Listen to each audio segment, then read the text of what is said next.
tertentu, kriteria tertentu, atau syarat-syarat tertentu. Nah, sebetulnya jawabannya gampang. Ntar ini ada notis di sini. Jawabannya adalah kita mau hasil seperti apa? Kita mau hasil asal-asalan atau hasil yang berdampak. Nah, begitu. Kita mau seperti apa?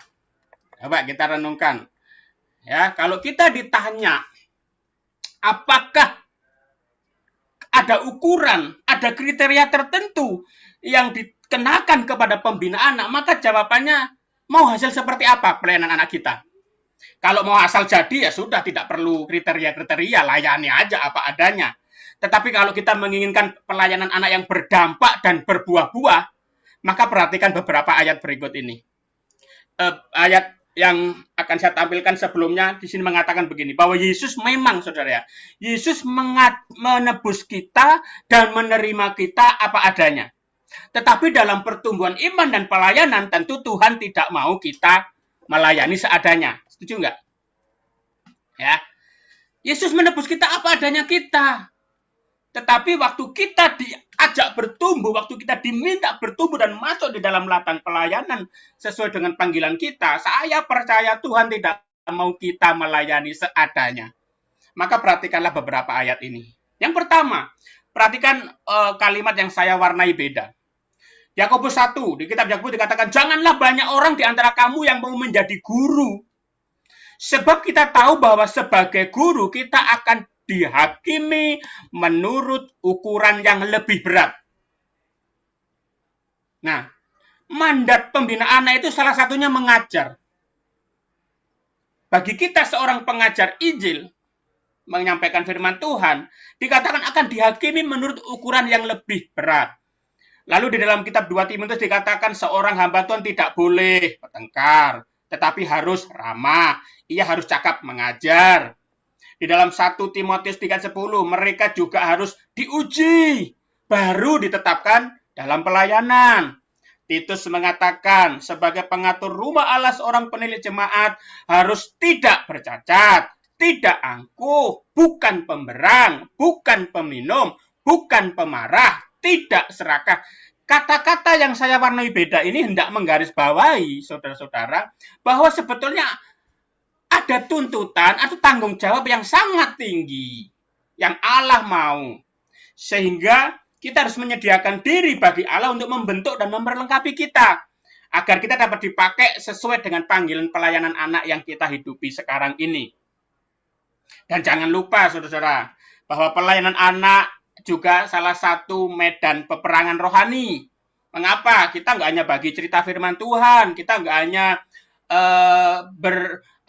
berkreasi ini dan itu, kita tidak hanya membuat ini dan itu, tapi jangan lupa kita menolong untuk anak-anak dimenangkan jiwanya bagi Kristus, dimenangkan, diselamatkan dari pengaruh-pengaruh yang merusak, baik jasmani maupun rohaninya di zamannya. Ya, kalau sekarang tantangannya lebih besar lagi karena handphone dan gadget sudah ada di tangan mereka. Jadi ada peperangan rohani, maka Allah dan kita harus bekerja sama menyediakan diri untuk dibentuk, diperlengkapi. Karena ada dimensi rohani yang kita masuki dalam pelayanan anak, jangan sampai melayani atau membina anak semau gue. Harus serius meskipun santai. Harus serius meskipun penuh dengan kreativitas dan sukacita dan keceriaan. Ya, sampai sini bisa nangkap ya saudara. Jadi kalau dibilang apakah ada ukuran, sebetulnya ya tergantung kita mau hasil seperti apa. Tapi saya percaya teman-teman di GPKDI tentu mau pelayanan anak ini berkembang, berdampak, dan berbuah-buah. Amin ya. Maka saya percaya saudara yang ada di ruangan ini adalah orang-orang yang telah dipanggil Tuhan untuk melayani anak, untuk membina anak. Dan kalau kemarin Ibu Siska atau Cik Siska sudah menyampaikan dasar-dasar Alkitabnya mengapa kita melayani anak, apa yang bisa terjadi dengan kehidupan anak-anak. Nah sekarang kalau dibilang sesuai temanya ya, kalau ada kriteria apa saja? Kriterianya cukup tinggi. Yesus saja kemarin disinggung oleh Cik Siska, barang siapa yang menyambut seorang anak, dia menyambut aku. Siapa yang menyesatkan anak, lebih baik dia ditenggelamkan. Berarti begitu seriusnya kita harus melihat pelayanan anak. Begitu seriusnya kita harus menghidupi pelayanan anak. Kalau kita salah mengajar, satu kelas 5 orang, kita salah mengajar, 5 orang mendapatkan info yang salah. Kalau kita ada di 12 orang, 12 anak, salah mengajar, maka 12 anak itu akan menerima kebenaran yang salah. Info yang salah. Kalau dia keburu cerita keluar sana, salah-salahnya menjadi berlipat-lipat. Dan akan sangat sulit untuk diperbaiki kalau sudah menyebar. Oleh karena itu, saudara, meskipun pelayanan anak ini santai, penuh keceriaan, tapi secara rohani kita tidak boleh main-main, ya. Paling tidak saya membaginya mungkin ya kriteria rohani dan kriteria pendukung gitulah. Kriteria rohani ini kalau boleh saya padatkan ya, mari kita memiliki 7 hati. Sebagai pembina anak, milikilah 7 hati. Apa saja itu? Yang pertama, mari kita pastikan memiliki hati yang baru di dalam Kristus. Hati yang baru di dalam Kristus. Firman Allah berkata, siapa saja yang ada di dalam Kristus, ia adalah ciptaan baru. Yang lama sudah berlalu, sesungguhnya yang baru sudah datang. Jadi kalau kita ingin sekolah minggu, pelayanan anak kita berdampak, maka kita sebagai pembina anak harus terus memastikan bahwa Roh Kudus telah melahirbarukan kita masing-masing dan kita terus diperbaharui dari hari ke sehari. Kita terus mengalami Kristus dari hari ke sehari. Pembina anak yang telah mengenal dan mengalami Tuhan secara pribadi akan lebih powerful dalam memperkenalkan Yesus dan menceritakan perbuatannya kepada anak-anak. Satu contoh, waktu saya bercerita, adik-adik, kita harus percaya bahwa Tuhan itu membuat mujizat. Dia sanggup membuat mujizat. Tetapi kemudian mereka bertanya, kakak pernah mengalami mujizat apa? Nah, waktu saya nggak punya pengalaman, maka saya tidak bisa melanjutkan cerita itu. Tetapi kalau saudara-saudara mengalami Kristus secara pribadi, mengalami kasihnya secara pribadi, maka engkau akan lebih powerful untuk melayani anak. Maka bagi saya pribadi, saya harap ini juga sama, SMK berakar harus menjadi menu wajib bagi semua pembina anak di GPKDI. Yang setuju beri respon. SMK berakar harus menjadi menu wajib. Kenapa? Jangan sampai kita ini, kata tadi, kita ada di medan perang, ada peperangan rohani. Bagaimana seorang pembina anak dapat memenangkan perang, menuntun anak kepada Yesus, sementara hidupnya sendiri masih belum yakin kepada Yesus. Itu ironis sekali. Saudara ingat waktu kita seminar EEKIT, waktu ditanya siapa yang belum yakin bahwa kalau mati masuk surga, masih ada ternyata. Siapa yang belum yakin keselamatan di dalam Kristus? Masih ada yang angkat tangan. Waduh, ini bagaimana ini? Maka saudara pastikan teman-teman yang baru melayani, baru bergabung di pelayanan anak gereja lokalnya, kalau ada SMK berakar, ikutlah. Di sana ada pelajaran-pelajaran dasar, keselamatan, dan semacamnya sebagai makanan rohani yang sangat lunak, engkau harus ikut. Kenapa? Engkau harus mengalami pembaharuan setiap hari. Hatimu harus senantiasa baru sebagai pembina anak. Maka engkau akan lebih powerful. Hati yang kedua, miliki hati yang senantiasa haus dan lapar akan firman Tuhan. 1 Petrus 2 ayat 2 di sana mengatakan jadilah sama seperti bayi yang baru lahir, yang selalu ingin air susu yang murni dan yang rohani supaya olehnya kamu bertumbuh. Saudara, ini mendasar. Ini salah satu disiplin rohani yang tidak boleh ditinggalkan oleh pembina anak siapapun dan dimanapun. Yang ada di GPKDI, saya katakan hukumnya wajib. Memiliki kerinduan, lapar dan haus akan firman. Kenapa? Dari sanalah pertumbuhanmu, saudara-saudara. Pelayanan anak yang memiliki hati yang selalu rindu, lapar dan haus, dia akan bertumbuh. Dia akan menangkap kebenaran-kebenaran yang baru. Dia akan merasakan hal-hal yang rohani senantiasa. Kalau kita tidak bertumbuh, kalau kita tidak terisi, lalu apa yang kita alirkan ke anak-anak? Ya, saudara-saudara ya. Jadi tidak hanya, karena besok aku bercerita, maka aku harus belajar firman Tuhan hari ini. Tidak cukup itu. Tapi kalaupun engkau tidak ada jadwal, engkau wajib punya saat teduh pribadi. Wawasan pengetahuan Alkitab dan kebenaran yang lebih dalam dari anak-anak yang dilayaninya akan menjauhkan pembina anak dari kemiskinan materi, salah menjawab, dan kaya dengan amunisi dalam bercerita. Dan selalu siap siaga di situasi yang tak terduga, contohnya mati lampu, atau tiba-tiba ditunjuk sebagai guru dadakan, pengganti dadakan. Kalau kita tidak kaya dengan pemahaman pengetahuan cerita Alkitab, lalu kita mau ngomong apa? Saudara-saudara, satu kali saya sangat karena ini keluarga gitu ya. Dia itu posting di status WA-nya. Posting bangga anaknya bisa menyebut personil K-pop. Bangga. Anaknya bisa menyebut personil K-pop, di videoin dan bangga. Lalu saya komen, coba suruh dia menghafal 12 murid Yesus. Hafal nggak? Dia ketawa. Tapi saya tahu tertawanya pasti tertawa yang penuh dengan perenungan. Saudara, jangan sampai kita salah jawaban. Saudara pernah dengar cerita ini? Satu kali ada guru yang salah bercerita tentang Sakyus. Satu kali dia bercerita, lalu anak-anak yang saya kasihi, waktu Yesus mulai dekat kota Yeriko, naiklah si Petrus ke pohon ara. Lalu anaknya protes, Kak, bukan Petrus yang naik pohon ara, tapi Sakyus. Tunggu dulu nak, belum selesai. Lalu ketika Petrus ada di pohon ara, datanglah Sakyus dan bilang, Petrus turunlah, itu bukan tempatmu, itu tempatku. Jangan sampai kita salah bercerita, saudara-saudara. Coba saya tes, boleh ya Pak Lus, kalau Pak Nanang kalau hadir, saya mau tes nih sebetulnya. Coba sih saudara-saudara, di chat ya, tuliskan minimal 3 nama murid Yesus selain Petrus, Yakobus, Yohanes, dan Yudas Iskariot. Ayo, silakan. Silakan 3 nama, chat, tulis 3 nama murid Yesus selain Petrus, Yakobus, Yohanes, dan Yudas Iskariot.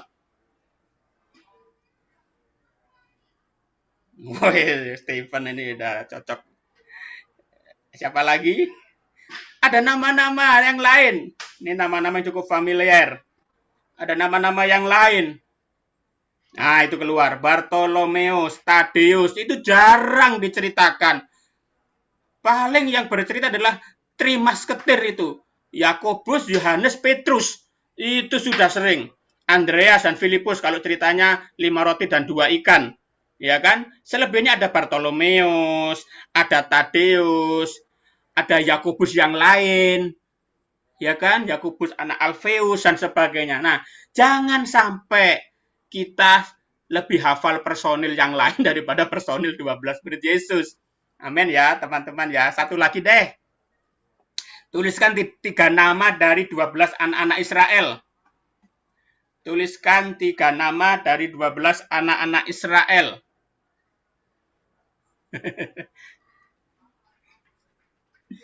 Yang lain mana? Ayo. Anak-anak Israel.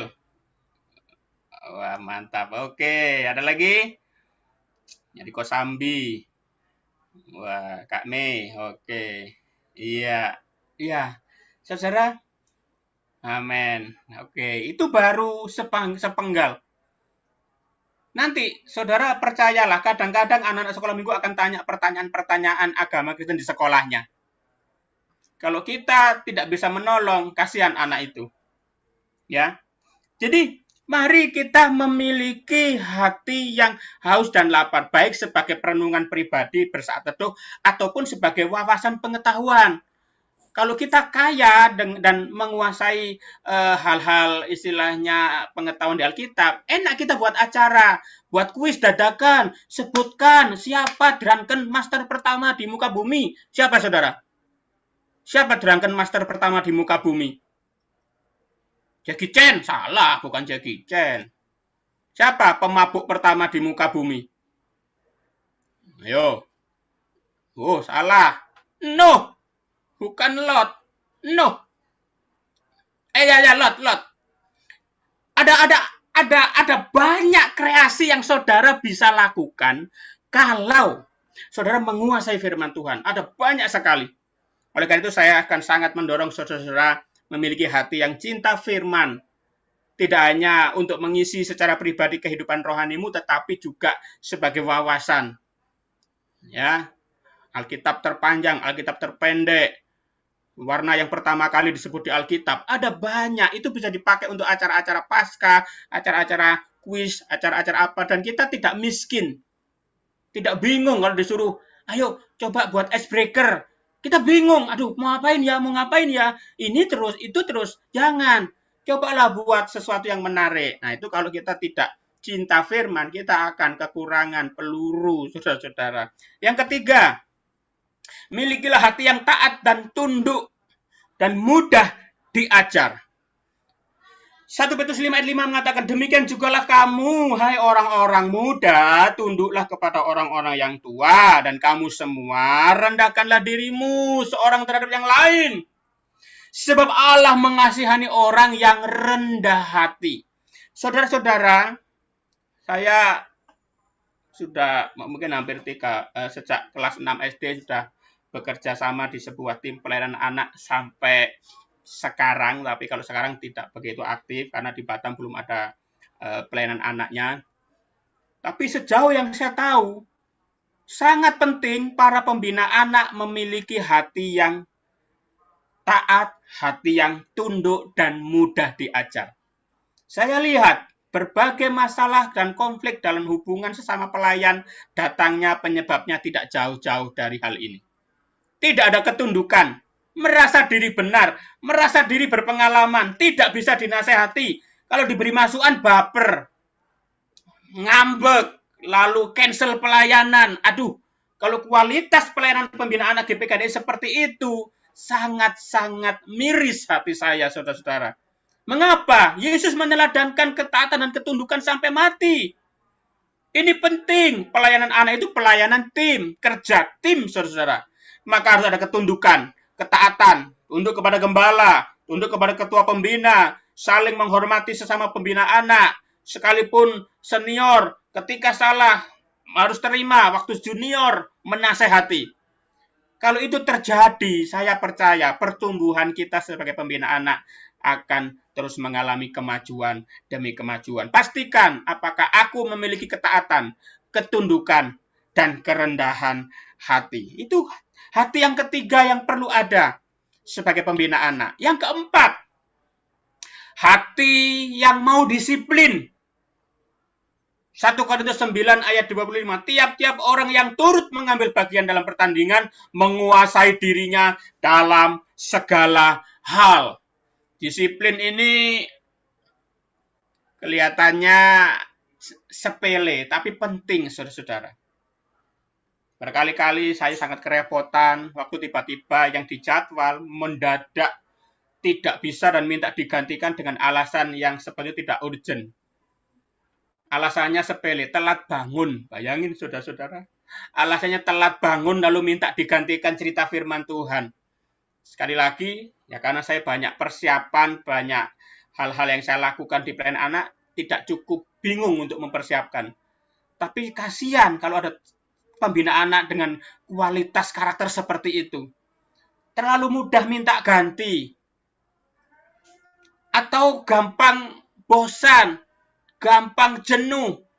Saya mau katakan, pembina anak yang memiliki kedisiplinan dan tidak mudah tergoyahkan karena kesulitan, dikatakan tadi, ia dapat menguasai dirinya dalam segala keadaan. Maka dia tidak hanyut dalam kejenuhan. Disiplin itu akan mendorong kita melayani secara konsisten, berapi-api, dan terus memberikan yang terbaik, dan lebih baik, dan lebih baik, dan semakin baik. Disiplin dimulai dari persiapan. Ya, bagaimana persiapan kita? Tiba-tiba udah ada jadwal nih. Bagaimana persiapannya? Apakah SKS, sistem kebut semalam hari Sabtu? Lalu disiplin mengevaluasi. Ini penting, saudara-saudara. Walaupun tidak perlu lama-lama, tapi paling tidak apa ya tadi yang kurang, apa tadi yang perlu ditingkatkan. Itu menolong sekali. Saya saya beri contoh persiapan yang pernah saya lakukan dalam pelayanan saya waktu masih di eh, masih aktif sebagai guru sekolah minggu gitu ya. Kalau saya mendapatkan sebuah tema untuk minggu depan, karena pasti sudah tahu temanya, kan ada bukunya. Hari Senin itu saya coba, walaupun tidak saya tulis, saya mulai di benak saya atau mungkin di kertas sederhana gitu, saya coba buat ini ayat, ini cerita tentang apa sih? Ini ngomongin tentang apa ya? Intinya saja. Misalnya hari itu saya dapat tema cerita tentang Yesus membuat mujizat 5 roti dan 2 ikan. Saya tangkap, oh ini mujizat, Yesus mencukupkan. Intinya dapat. Lalu saya mulai cari sudut penceritaan yang lebih baik. Mau diceritakan seperti apa? Mau dibacakan teksnya saja, atau pakai peraga, atau apa, seperti apa? Nah ini saya mulai pikirkan. Lalu saya coba, ya udah nggak apa-apa, nanti saya sisakan uang saku, saya beli roti, lalu sama ikan asin 2, 5 roti, ikan asin 2, saya buat peraga. Lalu memikirkan aplikasi yang tepat untuk anak-anak apa ya? Jangan bahasanya terlalu tinggi, nggak ngerti nanti mereka. Kecuali kelasnya remaja ke atas mungkin oke. Kalau kelasnya anak-anak ke bawah, simpel-simpel saja kalimatnya. Bahwa Yesus mencukupkan kebutuhannya begitu.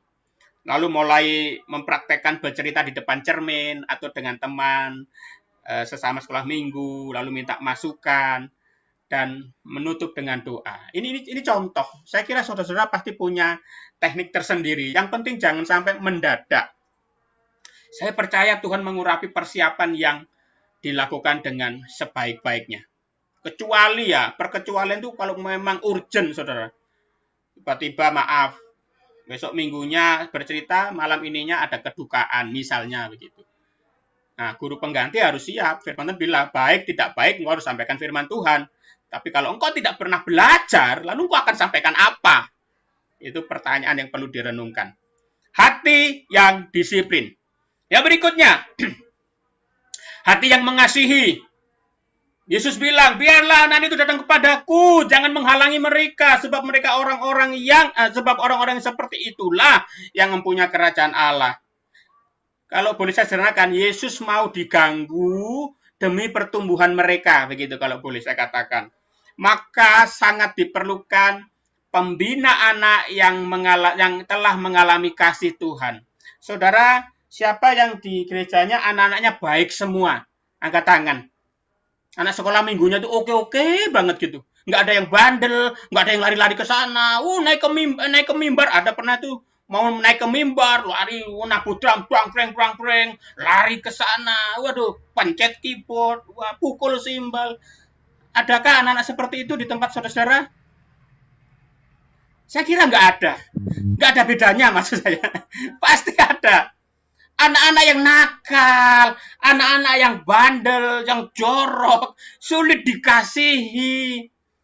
Tapi kalau kita melihat bahwa setiap anak berharga di mata Tuhan, dan kita memiliki kasih Tuhan, sebagaimana Yesus juga mati untuk mereka, maka kita pasti akan mengasihi mereka apa adanya. Saya dulu dilatih oleh kakak pembina saya di guru sekolah minggu. Dia bilang, Priyo, kalau kamu nanti mengajar, selalu sediakan tisu atau sapu tangan. Dulu waktu itu tisu kan tidak sebegitu banyak ya, jadi sapu tangan. Buat apa, Kak? Udah bawa aja. Nanti kalau ada anak ingusnya keluar, lap dengan itu, sapu tangan itu. Kalau ada yang ngompol dan sebagainya. Dan memang terjadi, saudara-saudara. Ada satu anak memang, maaf ya, mungkin orang tuanya teledor atau apa. Ke gereja itu sudah nggak disisirin, nggak dibedain. Kayaknya kayak dicabut aja dari rumah gitu. Jadi masih amburadul, dibawa ke gereja. Jadi di gereja jadi tempat salon sementara gitu. Kita sisirin dia, kita lap ingusnya, kasih lotion. Ya, begitulah pelayanan anak. Yesus bilang, barang siapa mengasihi salah satu anak ini, maka dia mengasihi aku, katanya begitu. Amin, saudara-saudara. Amin ya. Pembina anak itu seperti gembala. Di Alkitab gembala ada 2 macam. Gembala pemilik domba dan gembala upahan. Kalau gembala pemilik domba, dia menggembalakan dengan kasih. Karena prinsipnya adalah sacrifice, pengorbanan. Kalau gembala upahan, ini bicara untung rugi. Kalau aku nggak untung, aku nggak mau melayani. Tapi saya percaya bahwa pembina anak di GPDI mau menjadi gembala anak yang baik. Gembala anak yang baik pasti mendoakan anak-anak yang dilayaninya. Amin. Sebut namanya. Domba-domba sebut namanya, minimal anak di kelasmu. Sebut namanya, Tuhan aku berdoa buat John, aku berdoa buat Rifki, aku berdoa buat Tono, buat Rini, dan sebagainya. Doakan, minimal di kelasmu saja, kalau tidak sanggup mendoakan daftar yang banyak. Mengapa? Yesus mengajarkan begitu. Yohanes 10 ayat 3, Yesus memanggil dombanya itu dengan namanya. Lalu gembala anak yang baik pasti mengenal dan punya relasi dengan anak yang dilayaninya. Tidak cukup di dalam gereja, lalu keluar gereja terserah lu mau masuk got silakan, lu mau nyebrang sendiri silakan. Jangan begitu. Milikilah relasi di luar kelas. Saudara percayalah, kadang-kadang anak dapat lebih terbuka saat di luar kelas. Maka sediakan waktu untuk mereka, mau diganggu. Kalau perlu buatlah kelompok-kelompok kecil, satu guru sekolah minggu memegang 3 anak. Lalu pantau pertumbuhan mereka, ajar mereka saling mendoakan. Kalau engkau memiliki hubungan dengan mereka, engkau akan diingat oleh mereka. Saya mau ceritakan satu kisah nyata, saudara. Ada satu pengalaman yang menyedihkan. Guru dan anak sekolah minggu ini memiliki hubungan yang dekat, anak dia kelas kanak-kanak, lalu panggil tantenya begitu, atau om gitu kalau bilang, atau tante gitu. Satu kali anak ini sakit. Waktu sakit, dia bilang mamanya, Mama, aku mau didoakan oleh Tante Susi. Katakanlah sebut aja namanya Susi gitu ya. Lalu disampaikanlah orang tuanya, Kak, ini loh, si Dede ini minta didoakan. Tetapi mungkin karena kesibukan atau sebagai hal-hal yang tidak bisa dikerjakan hari itu, sehingga kakak pembinanya nggak datang hari itu. Dan anak ini terus memanggil-manggil namanya, mana ma, kakak Susi mana, tante Susi mana, ma, aku nggak datang-datang, ma, aku mau didoakan ma. Sebentar nak, nanti siang pasti datang, nanti sore pasti datang, atau malam, atau besok pasti datang. Saudara tahu, ini kisah nyata. Esok harinya anak itu meninggal, saudara-saudara. Dan waktu guru sekolah minggu itu mendengar kabar itu, dia menangis. Dan dia menyesal tidak menemui pada hari itu, sepertinya dia bisa singgah sebentar untuk mendoakan, sekedar mendoakan. Saudara, ada banyak hal. Kalau engkau sungguh-sungguh di dalam pelayanan anak, engkau akan melihat perkara-perkara yang luar biasa. Jadi pastikan kau kenal anak yang kau layani. Tidak cukup kenal nama, keluarganya seperti apa, kebutuhannya bagaimana, secara jasmani, secara rohani, emosionalnya bagaimana. Disitulah engkau tolong mereka bertumbuh dengan minimal mendoakan, minimal menasehati atau ngajak ngobrol di luar kelas yang sifatnya tidak formal. Kau bisa sambil ajak makan es krim mungkin, ngobrol. Ini perlu, itulah gembala anak, pembina anak, sama dengan gembala anak. Saudara, saya kasih di dalam nama Tuhan Yesus Kristus, hati yang berikutnya yang mesti kita harus kita yakinkan dalam diri kita, hati yang terpanggil dan penuh iman. Amsal mengatakan, percayalah kepada Tuhan dengan segenap hatimu dan janganlah bersandar kepada pengertianmu sendiri.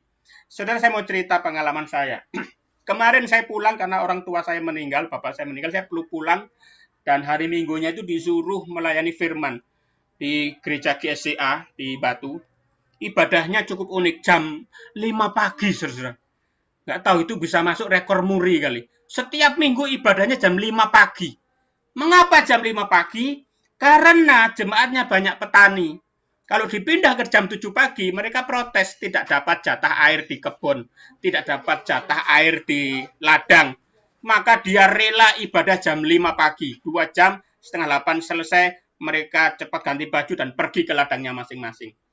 Yang saya kagum, saudara, satu, saya masih melihat guru-guru sekolah minggu saya. Anaknya sudah 3, ada yang sudah mendekati usia lansia. Dulu masih ingat ada kakak-kakak, om, nggak sambil kakak, saya panggil om. Kalau saya belum mandi, dia yang mandiin. Lalu yang saya lihat berikutnya yang cukup membanggakan, semua yang melayani adalah anak-anak yang pernah duduk di sekolah minggu yang saya layani di gereja itu. Dari singer, WL, pemain keyboard, gitar, sampai drum, sampai aser, LCD, semuanya lengkap. Hanya saya kadang ada beberapa yang lupa namanya.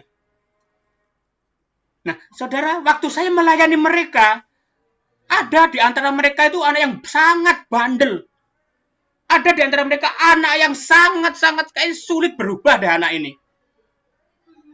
Tetapi bersama dengan tim kita bilang kita doakan. Kalau kita tidak bisa menasehati kita doakan. Dia sering berkelahi, tiba-tiba temannya ditonjok, wah gitu.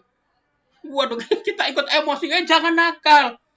Tapi ternyata hari itu dia jadi WL, saudara-saudara. Dia jadi WL. Sesuatu yang menurut kacamata, kok bisa ya? Seperti ini. Itulah yang Tuhan lakukan. Kalau kita punya hati yang penuh iman, kita percaya. Mungkin hari ini kita tidak melihat, rasanya tidak melihat anak-anak ini kayak apa nantinya. Kayaknya nggak berubah gitu. Memang tugas kita bukan menumbuhkan perubahan. Tugas kita bukan mengadakan perubahan. Kita layani dengan kasih yang murni. Kita layani dengan iman kepada Tuhan bahwa Tuhan sanggup mengubahkan mereka. Dan engkau akan melihat. Engkau akan melihat dan engkau akan bangga. Engkau termasuk satu orang yang memberikan warna rohani dalam hidupnya. Saya rasa kalau saya buka ruang kesaksian, pasti banyak yang bercerita. Dan sebaliknya, waktu saya khotbah, selesai khotbah, ada ibu-ibu memeluk saya dan menangis. Saya kaget. Kenapa, Bu? Saya bersyukur anak yang saya layani bisa jadi pendeta, katanya. Oh, itu satu kebanggaan bagi pembina anak, saudara-saudara. Saudara nggak tahu, mungkin anak di kelas yang sering heboh, yang caper. Siapa tahu nanti dia jadi politikus Kristen. Amin. Siapa tahu dia jadi guru. Siapa tahu dia jadi dokter. Kok nggak pernah tahu. Makanya mari saudara-saudara bersandarlah kepada Tuhan dalam pelayanan anak. Jangan pakai kekuatan sendiri. Pakailah kekuatan Tuhan. Ingatlah hidup kita bukan hidup hanya karena melihat. Kalau engkau melihat hari ini, rasanya mau menyerah membina anak. Kita kalah kreatif. Anak-anak lebih canggih. Anak-anak lebih ngerti. Tapi kalau engkau bersama-sama dengan Yesus melayani mereka, engkau akan melihat step demi step pertumbuhan mereka akan terjadi pelan-pelan dan engkau akan diberkati dengan apa yang Tuhan lakukan. Amin. Mari pastikan kalau kita terpanggil, kita nggak akan mudah menyerah. Kalau kita terpanggil menjadi pelayan anak, kita tidak akan mudah menyerah. Saya tahu bahwa saya suka melayani anak. Kalau disuruh milih, nih kalau ada Pak Nanang tahu, kalau disuruh milih, saya lebih suka main musik dan melayani sekolah minggu daripada khotbah.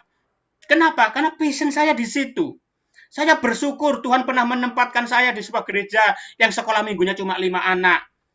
Pernah ditempatkan di sekolah minggu yang hanya dibagi 3 kelas, kecil, sedang, besar. Tapi juga pernah di gereja yang kelasnya 17 kelas, saudara-saudara. Dari kelas ibu hamil sampai kelas lansia, nggak ada itu yang nganter anaknya terus gosip, terus jagongan, nggak ada. Dia diajak masuk, ngobrol sama gembala. Dan itu menginspirasi banget bahwa melayani anak itu adalah pelayanan investasi. Melayani anak itu kalau diukur dengan uang, uangnya sedikit. Karena persembahannya tergantung orang tua. Tapi kalau kita melihat sebagai investasi masa depan bagi gereja masa depan, saya percaya saudara tidak akan lelah dan mudah menyerah melayani anak di gerejamu masing-masing. Amin, saudara-saudara. Amin. Oh, saya sangat bersemangat, saudara. Jadi mari tugas kita menolong mereka, tugas kita mendampingi mereka, tugas kita mengajar mereka, tugas kita memfasilitasi mereka supaya mereka ketemu Yesus dan berikan kepada Allah bagiannya untuk memberi pertumbuhan. Dan yang terakhir, hati yang berintegritas. Maksudnya adalah kita bisa jadi teladan. Jangan seorang pun menganggap engkau rendah karena engkau muda. Saya percaya kebanyakan guru sekolah minggu muda-muda. Yang kedua, kebanyakan perempuan semua. Kalau di gereja ada lelakinya, itu amazing banget bagi saya kalau ada guru sekolah minggu laki-laki.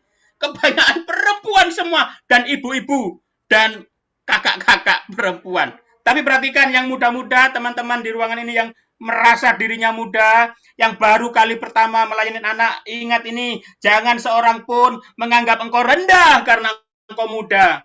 Jadilah teladan bagi orang-orang percaya dalam perkataanmu, dalam tingkah lakumu, dalam kasihmu, dalam kesetiaanmu, dan dalam kesucianmu. Itu namanya integritas. Amin. Jangan sampai omongan kita di kelas sama di luar gereja beda. Di kelas kelihatan boy good man. Tapi begitu keluar kelas, loh kok kakaknya ngomong, maaf ya, anjir. Nah, saya pernah dengar tuh guru sekolah ngomong gitu, anjir begitu. Itu baru di halaman gereja, saudara-saudara. Baru keluar dari ruang sekolah minggu, dia berguru dengan temannya, lalu ngomong keluar, anjir. Adiknya ikut ngomong, anjir begitu. Waduh, saya pusing saya lihat begitu. Saudara, kita harus jadi teladan. Moto pembina anak, kalau kau boleh pakai, muka tebal, hati suci. Apa maksudnya muka tebal, hati suci? Kadang-kadang, saudara-saudara, demi firman Allah tersampaikan dengan jelas, kita harus tampil kreatif tanpa malu. Saya tidak menyombongkan diri, tapi saya suka main drama anak begitu. Kadang-kadang jadi siapa supaya bisa menyeberangkan firman dengan lebih jelas ke anak-anak. Muka tebal, nggak apa-apa. Jangan malu. Jangan, aduh masa gini. Misalnya bercerita tentang hari itu Yesus bersedih, tapi wajahmu tidak sedih. Hari itu Yesus bersuka cita, tapi wajah kita ekspresinya tidak bersuka cita. Kenapa? Malu. Malu. Jangan, saudara. Yang berikutnya, keteladanan sangat penting di mata anak-anak. Mereka akan melihat dan mereka akan meniru apa yang kita buat, apa yang kita katakan. Berada di depan anak ataupun tidak, pembina anak harus tetap menjaga kesaksian hidupnya. Jangan sampai kita kelihatan begitu indah di gereja, tapi di luar gereja anak kok begini ya, gitu. Integritas itu perlu, tidak hanya karena engkau ingin menjadi pelayan anak, enggak. Tapi sebagai orang yang ditebus Kristus, perhatikan ayat ini, tetapi kami menolak segala perbuatan tersembunyi yang memalukan. Kami tidak berlaku licik dan tidak memalsukan firman Allah. Sebaliknya, kami menyatakan kebenaran dan dengan demikian kami menyerahkan diri kami untuk dipertimbangkan di hadapan atau dipertimbangkan oleh semua orang. Saudara, mari kita minta pertolongan Tuhan. Saya lanjutkan dulu dengan kriteria pendukung. Nah, kriteria pendukung ini adalah kriteria yang kita bisa kembangkan. Ya, apa? Kreatif. Maksimalkan teknologi untuk mengupgrade diri. Cari dan ikuti seminar gratis. Saya pernah ikut seminar public speaking gratis, saudara, dan lumayan dapat prinsip-prinsipnya. Kalau ada waktu saya mau share malam ini. Percaya diri dan berani mencoba. Jangan takut salah. Semua pernah ada di tahap langkah pertama. Dan memang melangkah pertama itu beratnya minta ampun, saudara. Saudara yang untuk melakukan apa saja pertama kalinya, itu keringatan pasti, saudara. Gemetaran. Tapi kalau sudah selesai, saudara memenangkan satu titik itu. Dan saudara siap di step berikutnya. Jangan malu bertanya. Sharing. Minta masukan. Daripada kita salah menjawab, daripada kita salah menyampaikan, jangan malu bertanya. Dan ikuti tren yang sejauh itu positif dengan filter, berguna, dan membangun. Ikuti mode baju, kalau berguna oke. Membangun enggak? Kalau gara-gara baju anak atau orang tua tidak tertarik, ya repot. Di Alkitab ada catatan menarik. Ratu negeri Seba, waktu berkunjung ke Salomo, dia ingin memastikan apakah benar yang dikatakan orang tentang Salomo. Dan waktu dia melihat, apa yang dilihat? Ratu negeri Seba melihat cara duduk. Cara pelayan-pelayannya Salomo melayani dan berpakaian. Lihat. Dari situ dia berkata, benar juga kabar yang kudengar di negeriku tentang engkau. Penampilan harus menjadi kesaksian. Ya, saudara-saudara, harus jadi kesaksian. Tidak harus baru, tapi rapi, sopan. Karena anak pasti meniru. Bayangkan kalau di gerejamu ada satu anak yang pertama kali masuk gereja dari agama luar, masuk gereja lalu melihat kakak pembinanya tidak sopan dan tidak menjadi berkat, saya percaya minggu depannya dia nggak balik lagi. Orang tuanya yang nanti bilang nggak usah ke gereja ini, nanti kamu ikut seperti dia. Saudara-saudara, kalau engkau pemula, ini kemarin ya ada yang bertanya, Kak aku malu. Ini pengalaman saya. Saya bersedia jadi asisten pembina senior, lalu belajar dari mereka. Nanti di situ kami melakukan 3 ini. Aku melayani, pembina senior melayani, saya melihat. Pembina senior bercerita, saya lihat. Lalu satu kali kita saling bercerita. Saya misalkan memerankan siapa gitu, ikut bercerita. Selanjutnya saya bercerita, kakak senior melihat dan kami mengevaluasi. Nah, ini dilakukan memang tidak sekali dua kali, ini bisa dalam 6 bulan atau hampir setahun. Lama-lama kita terbiasa. Dan mulailah dari yang kelas kecil dulu. Pasti ada salah-salah itu nggak apa-apa. Yang penting kita tulus ingin menyampaikan sesuatu yang baik. Mulai dari kelas kecil, nanti naik ke kelas lebih gede, naik ke kelas lebih gede, akhirnya dipercaya di remaja, di pemuda, dan siapa tahu saudara juga dipercaya khotbah di depan jemaat umum. Jadi saudara-saudara, ada 7 hati yang utama, kata saya katakan, dan beberapa kriteria pendukung sebagai pembina anak. Kalau kita bertanya, mungkin kau bertanya, Pak, sedemikian tingginyakah syarat-syarat yang diberikan Tuhan oleh seorang pembina anak? Saya mau katakan ya, tapi Tuhan tidak menuntut kita memiliki semua itu dalam satu kali waktu. Tuhan akan menolong kita bertumbuh dari pertumbuhan satu ke pertumbuhan lain. Dari pertumbuhan satu ke pertumbuhan lain. Dari pertumbuhan satu ke pertumbuhan lain. Akhirnya kita menjadi sempurna dan lebih baik ke depannya. Ketika kita masuk di dalam sebuah proses bersama dengan Roh Kudus yang ada dalam hati kita dan kita terbuka membuka hati, saya percaya saudara akan dibawa menjadi lebih baik. Baik secara skill maupun secara pemahaman Alkitab dan hidupmu pasti menjadi berkat. Saya tutup poin malam ini dengan ayat ini. Dan setelah Yesus mengakhiri perkataan ini, takjublah orang banyak itu mendengar pengajarannya. Sebab ia mengajar mereka sebagai orang yang berkuasa, tidak seperti ahli-ahli Taurat. Lihat, hari itu banyak guru-guru Taurat, banyak guru-guru Injil. Tapi pendengar itu terkesima, takjub dengan pengajaran Yesus. Mengapa? Sebab Yesus mengajar dengan kuasa. Ada ketergantungan kepada Roh Kudus. Saudara-saudara, apa yang kita bicarakan mungkin dalam webinar-webinar selanjutnya tentang skill, tentang teknik, itu hanyalah pelengkap. Yang lebih penting hatimu dipersembahkan kepada Tuhan, dibakar oleh Roh Kudus, maka engkau akan menjadi persembahan yang baik di hadapan Tuhan bagi pelayanan dan pekerjaannya. Saya sudahi poin ini, dan jika ada pertanyaan atau mempertajam sharing, saya persilahkan. Mari.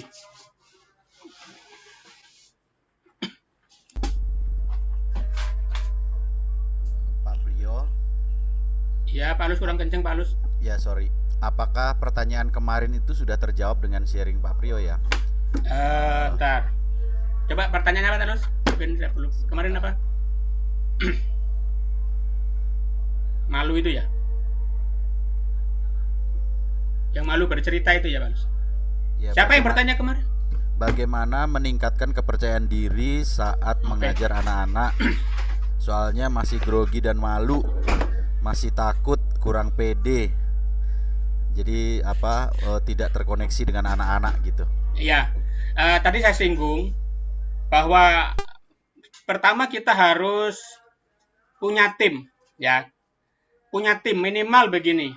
Ya, kalau tidak ada banyak pembina anak, yang minimal di kelas itu ada 2 lah gitu, yang katakanlah senior dan baru belajar gitu ya. Nah, lalu 2 orang ini masukkan atau jadikan tim. Nah, seperti saya katakan tadi, memang ini perlu proses, karena semua orang pasti ada di yang namanya langkah pertama. Ya, untuk memenangkan langkah pertama itu memang pergumulannya berat. Tapi kalau ada kakak pembina yang mau mendampingi, mengajar, memberi kesempatan, lalu dia bersedia dikoreksi, dia bersedia diberi masukan, saya rasa itu awal yang baik. Kalau soal malu itu hubungannya mungkin public speaking kali. Saya ada beberapa slide, kalau mau saya share bagaimana. Ini saya dapatkan, saya dapat gratis, saya mau share aja prinsip-prinsipnya. Boleh ya? Nggak sampai, mungkin nggak sampai 5 menit, coba saya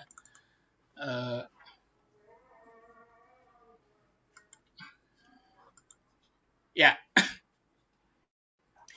Berbicara depan umum ini gampang-gampang susah. Saya pun pertama kali berbicara depan umum adalah presentasi di kelas.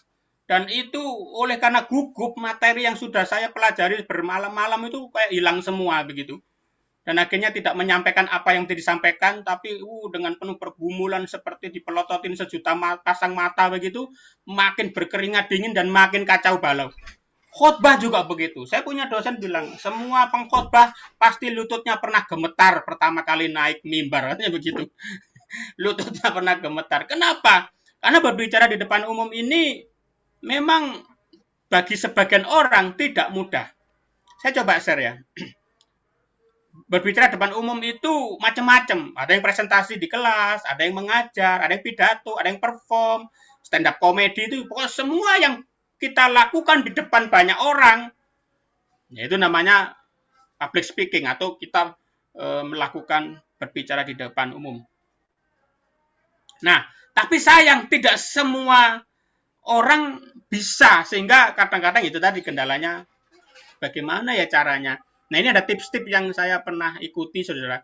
Pertama, melawan rasa malu itu kita disuruh begini, memiliki pandangan bahwa semua orang itu belajar. Kita sama-sama belajar. Dan memang godaan terbesar adalah, wah, orang yang ada di depanku pasti lebih pandai. Orang di depanku pasti akan mengkritik aku nanti. Orang di depanku pasti nanti akan menilai aku. Itu godaan-godaan yang sejujurnya nggak terjadi. Kalau kita memahami semua orang bertumbuh bersama, sejauh persiapannya sudah oke, waktu dieksekusi di lapangan, ayo mulai. Ya, rasa malu harus dilawan dengan apa? Ya, kita melangkah. Udah siapkan hati lah. Kalau mungkin nanti ada kritikan atau ada masukan, ya siapkan. Nanti kalau langkah pertama itu menang, pasti berikutnya akan lebih ringan. Ya, nggak usah mempedulikan, aduh di depan siapa, ada kakak pembinaku, ada kakak seniorku. Biasanya groginya begitu. Kalau kita berbicara di hadapan anak yang usianya jauh di bawah kita aman. Tapi begitu hadir teman sebaya, sesama guru sekolah minggu, kita bisa menjadi berantakan. Gitu. Jadi, nah, yang merasa senior juga beri kesempatan kepada dia. Yang merasa senior dukung dia. Ayo kamu bisa, coba latihan dulu. Misalnya hari Minggu, coba nanti Jumat kita di luar, coba latihan, nanti aku kasih masukan. Makanya perlu tim, saudara, jangan berdiri sendiri. Ya. Nah, saran saya kalau ada kelas kecil mulailah dari sana, ya, teman-teman. Kemudian tips berikutnya apa? Kalau kita orang yang tidak takut bertanya di dalam satu diskusi yang melibatkan orang banyak, lama-lama kita akan terbiasa untuk berbicara di depan orang banyak. Kalau bertanya kan kita masuk di dalam rombongan peserta, jadi nggak kelihatan menonjol. Tapi kalau menjadi pembicara kan kita sudah di depan, dilihat banyak orang, begitu kan? Tapi kalau kita terbiasa bertanya, lama-lama kita akan berani untuk tampil atau mungkin mempresentasikan semenit 2 menit, dan dari situ diawali. Akhirnya kita bisa lancar, bisa lebih pede dan menambah jam terbang. Gitu ya. Nah, yang tidak boleh diabaikan, persiapan selalu 95% persiapan menolong. Kalau persiapanmu kurang, ya di situ titik-titiknya itu. Saya mengalami kalau saya berkhotbah, persiapan khotbah saya kurang dari yang seharusnya saya biasakan, itu sudah kacau sudah. 5 menit pertama itu sudah menentukan. Kalau itu sudah kacau, ke belakangnya udah nggak jelas itu. Kadang nggak sistematis, kadang kebalik-balik dan sebagainya. Jadi persiapan itu perlu, latihan juga perlu. Ya, lalu gini, jangan tergoda menjadi seperti orang lain. Udah be yourself aja, jenuhin dengan dirimu aja. Udah jadilah versimu yang terbaik. Kalau engkau suka menyelingi dengan humor, ya selingilah dengan humor. Kalau engkau mengawalinya dengan apa, pakailah. Tidak perlu 100% menjadi orang lain. Meniru sebagian boleh, tapi jangan 100%, karena engkau bukan dia dan dia juga bukan engkau. Pasti beda. Saya lebih suka jadilah versi diri kita yang terbaik. Jadi, latihan. Nah, terus ini. Saya pernah melihat orang yang nggak tahu, ada beberapa pembicara yang nggak pede kalau tatap muka. Maksudnya ada kontak mata. Dia selalu melihat di atas kepala. Kalau mentor yang tutor yang saya ikuti ini udah bilang, lihat aja tengah-tengah antara mata ini, katanya begitu. Antara dua mata ini kan ada, anggap aja lihat situ. Jadi kamu tidak langsung eye contact langsung begitu. Tapi sejujurnya ada yang dia melihat di atas kepala gitu. Jadi kita itu kayak nggak dianggap yang di bawah itu. Ini ngomong sama siapa gitu. Tapi kalau ini saya yakin kalau persiapanmu bagus, engkau menguasai, maka engkau akan bisa menyampaikan dengan baik, dengan menatap mata, dan itu menghargai siapa yang engkau ajak bicara, atau kita bicara dengan siapa, dan itu lebih meyakinkan. Orang yang di bawah sana tidak tergoda melakukan sesuatu kalau kita ada komunikasi, ada kontak mata. Tapi kalau kita tidak melihat dia main handphone, dia main apa, ya sudah, selesai sudah. Lalu tekunlah berlatih. Ada yang latihan di lapangan terbuka berteriak-teriak, ada yang di pinggir laut waktu ke pantai nggak ada yang dengar, ada yang di kamar mandi, ada yang di depan cermin, ada yang di depan teman sebaya, kemudian lama-lama di depan banyak orang. Kalau saya dulu di belakang rumah, di pohon-pohon. Nah, saudara-saudara, banyak hal bisa dilakukan. Dan yang terakhir, nah ini sudah pasti ya, kita mengawali dengan doa. Saudara, saya kira perlu melangkah bagi teman-teman yang awal. Gimana ya? Yang penting persiapkan. Masalah nanti ceritamu mengalir atau kaku itu abaikan dulu. Yang penting melangkah aja dulu. Karena tidak ada pembanding evaluasi kalau kamu tidak melakukan. Apa yang dipakai mengevaluasi kalau nggak melakukan? Nanti aku malu, padahal belum tampil. Sudah ketakutan. Sudah seolah-olah membayangkan ada yang akan mengkoreksi. Lo tampil aja belum. Kalau ada syukur, berarti kamu dicintai untuk menjadi lebih baik. Dulu kalau saya praktek homiletik di kampus, disuruh syuting pakai kamera, setelah itu dibagikan, disuruh nyatat apa yang salah. Pertama kali saya khotbah di Bojong, Bu Christine, saya ada Ibu Heti mencatat ada 89 kata selama setengah jam khotbah. Bayangin tuh. Waktu saya terima koreksi itu, ternyata ada yang memperhatikan saya gitu. Pak Priyo, tahu nggak, selama 35 menit Pak Priyo khotbah, pertama ada 85 kata Setelah itu saya coba, nggak kebanyakan biasanya kan gitu, coba jujur deh. Siapa yang nggak pernah kata kalau ngomong, ayo coba kalau pas putus kalimat begitu coba gitu kan. Kenapa nggak A atau U atau I gitu, selalu Selalu ada langkah pertama. Kalau engkau memenangkan langkah pertama, engkau akan ringan langkah berikutnya. Cuma persiapannya harus oke. Lah kalau nggak persiapan ya sampai Tuhan Yesus datang ya kan sulit, saudara-saudara. Ya. Siapa lagi mau bertanya silakan. Nanti ada senior-senior di tempat ini pasti akan menolong. Kemarin apa lagi ya Pak Tulus? Kalau yang apa namanya game online apa itu memang kayaknya perlu sesi tersendiri dan nggak mungkin kita ambil malam ini. Karena kalau mau lihat contoh, lihat aja di YouTube cara membuat Kahoot, cara membuat apa itu namanya word wall, cara membuat game-game online, ada banyak kok tutorial-tutorial seperti itu. Silakan teman-teman, atau ada yang mau menambah? Bu Tin atau Panang ada nggak? Nah itu dia. Atau siapa? Silakan. Saya sudah selesai.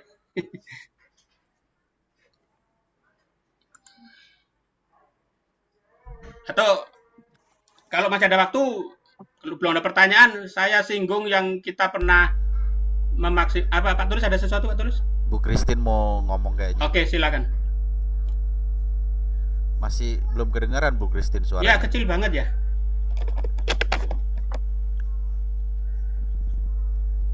Belum dengar ya? Bu Tin tidak ada suara, Bu Tin.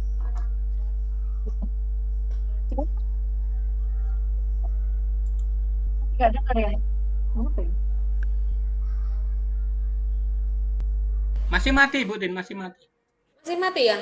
Nah, ini dengar nih, cuma kurang Ini kencang. sudah? Kurang Oke, keras. kurang kencang, saya kencengin. Oke, sudah? Ya, Sudah? oke. Oke, saya mungkin teriak sedikit. Ya, saya setuju dengan yang Pak Priyo tadi bilang ya. Intinya kalau mau meningkatkan kepercayaan diri, ya memang harus ada pertama kalinya, harus dicoba. Lalu mungkin ini juga ya, saya nggak tahu kondisi ruangan di setiap gereja yang ada, tapi mungkin kalau berdiri di depan gitu terus dipakai mimbar gitu, mungkin sedikit lebih grogi ya daripada kalau kita misalnya ruangannya kecil terus duduknya melingkar. Nah, gitu biasanya akan lebih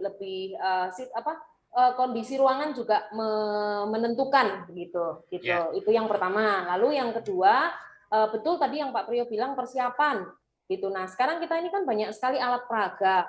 Nah, kalau pengalaman saya nih, walaupun saya bercerita berkali-kali dan saya ngajar di sekolah, saya ulangi materi, saya ngajar anak berkali-kali gitu, tapi persiapan yang saya lakukan, jujur saudara, saya pun kadang ngomong di depan anak-anak pun masih suka gemeteran gitu, suka apa ya, suka aduh nanti kalau ada anak yang tanyanya begini saya jawab apa kira-kira gitu. Makanya betul penguasaan materi itu kita harus ngerti bener gitu, persiapannya harus matang gitu. Jadi jangan sampai ibaratnya kita tuh mau firman di depan anak-anak tuh seperti kita mau perang gitu. Nah jangan sampai kita mau perang tapi nggak bawa pedang, perang kita nggak bawa tameng, jangan gitu. Jadi kita harus benar-benar siap gitu bawa gitu, dan kita memang harus ingat gitu bahwa kita tidak maha tahu ya, artinya ada kemungkinan nanti ketika anak bertanya kita nggak bisa jawab, itu juga kadang menjadi sesuatu yang menakutkan kan, apalagi buat yang baru-baru gitu ya.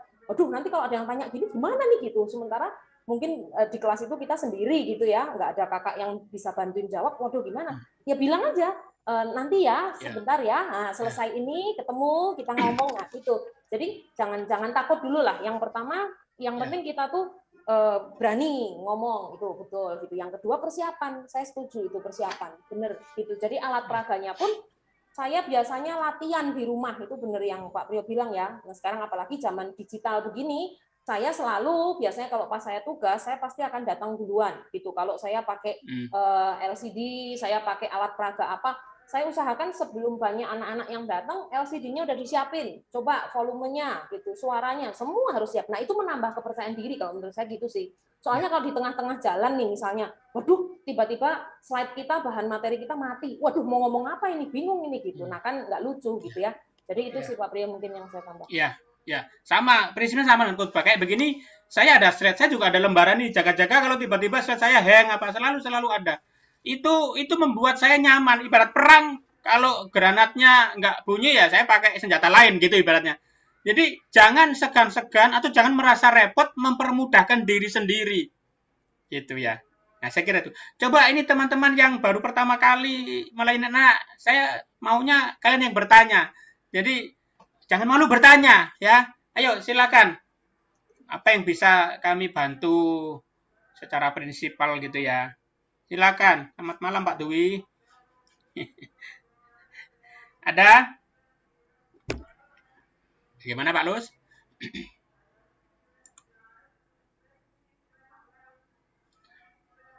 Kalau nggak ada saya share ini ya,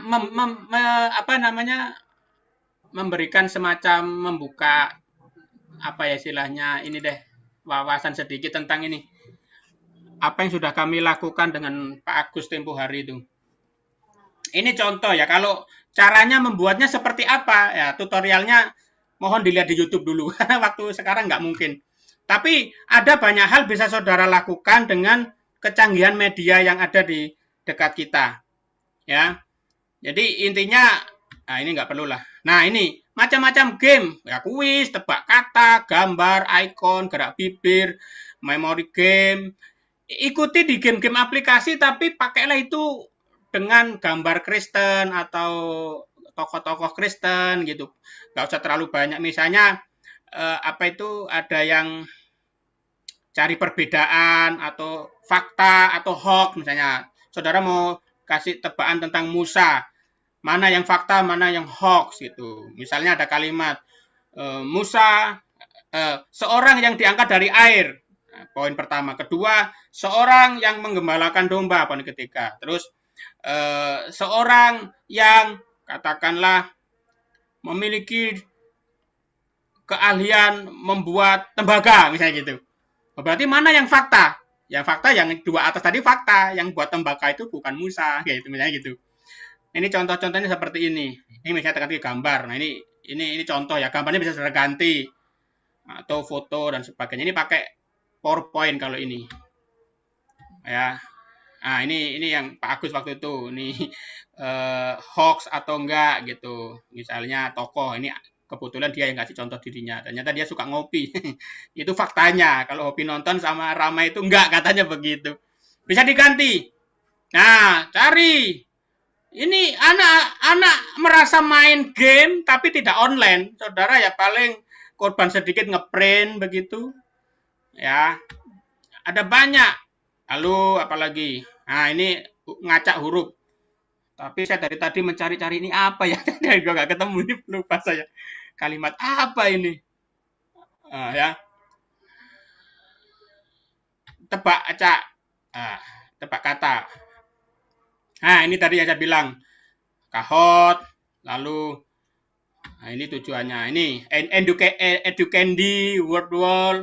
Ini semua ada di internet, saudara-saudara. Aplikasinya ada yang gratis, ada yang berbayar. Kalau mau coba-coba yang gratis dulu aja, supaya kalau salah nggak nyesek gitu. Yang gratis, terus caranya lihat aja di YouTube. Gampang, saya pernah coba, cuma karena handphone saya error, hilang semua itu link-linknya, saudara-saudara. Lalu, nah ini Educandy. Nah, ini di dalamnya Educandy itu ada berbagai macam pilihan game-game ini, saudara. Ada mencari kata. Ini saudara bisa format sendiri, saudara bisa ganti dengan pertanyaan Kristen. Ada apa ini namanya, crossword itu apa, teka-teki silang atau apa.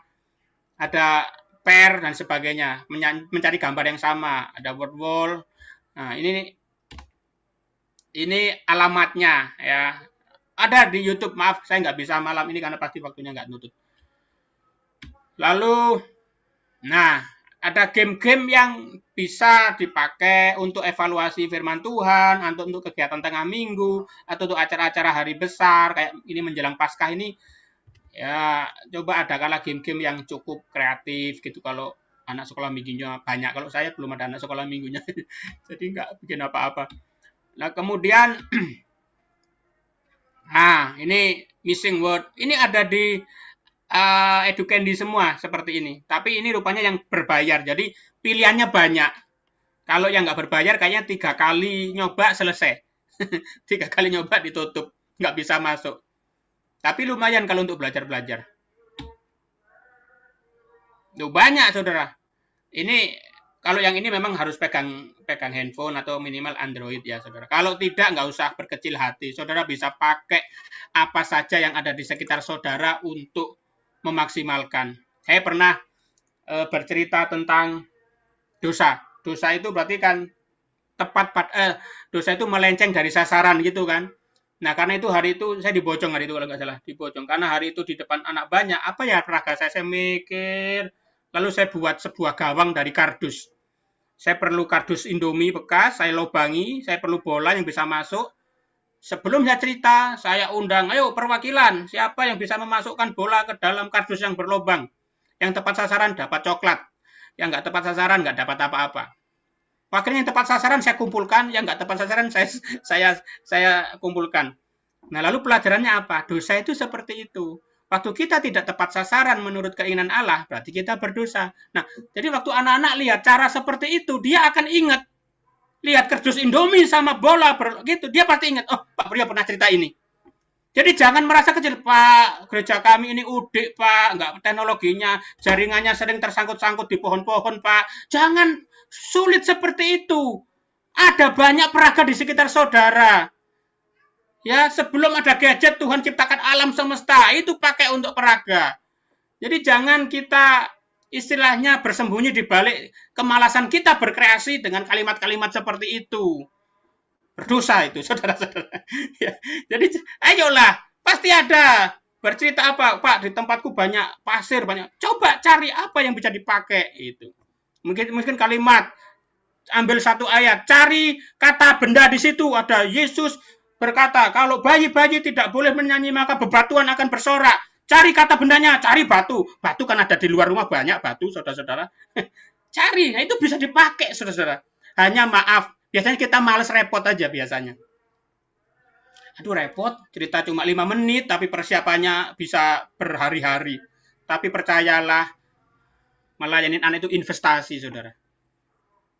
Kalau engkau mengalami seperti apa yang saya alami tadi saya ceritakan waktu saya pulang ke Batu Malang setelah sekian puluh tahun, saya hanya bisa Tuhan terima kasih yang saya lakukan tidak sia-sia. Ada satu anak yang menurut saya kayaknya anak ini akan pindah deh, nggak akan jadi Kristen selamanya. Ternyata dia main drum, dia melayani. Nggak ada yang tahu, makanya ayo teman-teman guru sekolah minggu PKDI jangan malas mencoba dan berkreasi. Oke, itu saja Pak Tulus. Terima kasih buat kepercayaannya malam ini. Terima kasih Mas Priyo. Jangan terlalu berharap sama sinode. Jangan terlalu berharap sama gembala. Jadi kita mesti kreatif dengan hal-hal yang ada di sekitar kita. Amin. Kira-kira begitu karena Tuhan udah kasih hikmat sama kita. Kalau tidak ada yang bertanya, nggak ada yang bertanya, berarti kita akan akhiri, teman-teman. Nanti videonya akan saya tampilkan. Mohon maaf ini tadi, padahal yang depannya pembukaannya bagus banget. Saya telat ini rekamnya.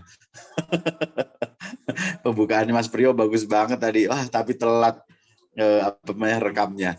Tapi poinnya tetap masih masuk. Nanti materi saya share nanti materi ya. Ya, materi akan di-share. Jadi nanti linknya akan saya bagikan ke grup, dan sebelum kita akhiri, teman-teman boleh nggak dibuka dulu? Biasa kita lakukan foto bersama dulu sekali. Dan setelah ini saya mau minta Kakak Hana yang dari Gajah Mada bisa menutup dalam doa ya. Tapi kita foto dulu. Oke, saya hitung 1, 2, 3. Kasih senyum, kasih jempol, kayak kasih apa ya? 1 kali lagi. 1, 2, 3. Oke, sudah. Silakan Kak Hana, boleh menutup kita dalam doa. Masih mute. Terima kasih Bapak, kalau hari ini kami boleh kembali mengikuti pelajaran tentang menjadi guru sekolah minggu yang baik. Tuhan, terima kasih kalau Tuhan sudah memilih kami menjadi wakil-Mu di bumi ini, Tuhan, di gereja kami masing-masing, supaya kami boleh mendidik anak-anak kami, boleh mengenal akan Engkau lebih baik lagi. Tuhan, ajar kepada kami, Tuhan, guru-guru sekolah minggu, bisa mempunyai hati yang baik, Tuhan, bisa mempunyai hati yang rindu untuk memenangkan jiwa anak-anak-Mu ini, Tuhan. Biarlah Tuhan kami tidak berkecil hati, Tuhan, dengan jabatan kami sebagai guru sekolah minggu, tetapi justru kami boleh bangga, Tuhan, kalau kami menjadi guru sekolah minggu, boleh memenangkan anak-anak sejak mereka masih kecil. Bapak, biarlah Kau pimpin kami semua, guru-guru sekolah minggu yang ada ini, Tuhan. Biar Engkau memperlengkapi kami semua dengan lebih baik lagi, Bapak, di masa pandemi ini. Biarlah Kau beri hikmat kepada kami untuk lebih berkreasi lagi, Tuhan, dalam memimpin sekolah minggu di tempat kami masing-masing. Bapak, Kau berkati bagi pembicara-pembicara yang sudah membagikan firman, kiranya Engkau sendiri yang akan melebih-lebihkan pelayanan mereka, Tuhan, sehingga mereka bisa lebih baik lagi, Bapak. Tuhan, terima kasih, Tuhan. Kami akhiri hari ini, Tuhan, dalam nama Tuhan Yesus Kristus kami berdoa dan mengucap syukur. Haleluya. Amin. Amin. Terima kasih Kak Priyo, terima kasih. Ya, sama-sama. Juga teman-teman semuanya, dan terus semangat melayani. Tuhan memberkati. Terima kasih. Kak tebal hati suci ya. Terima kasih. Ya, terima kasih Kak Priyo. Ya, sama-sama Kak Yasi. Mungkin Bu Heti. Indra Cuki. Thank you. Ya. Terima kasih ya. Bu Christine, Kak Michael, Kak Safa dari Bojong, Kak Agnes, ketemu lagi.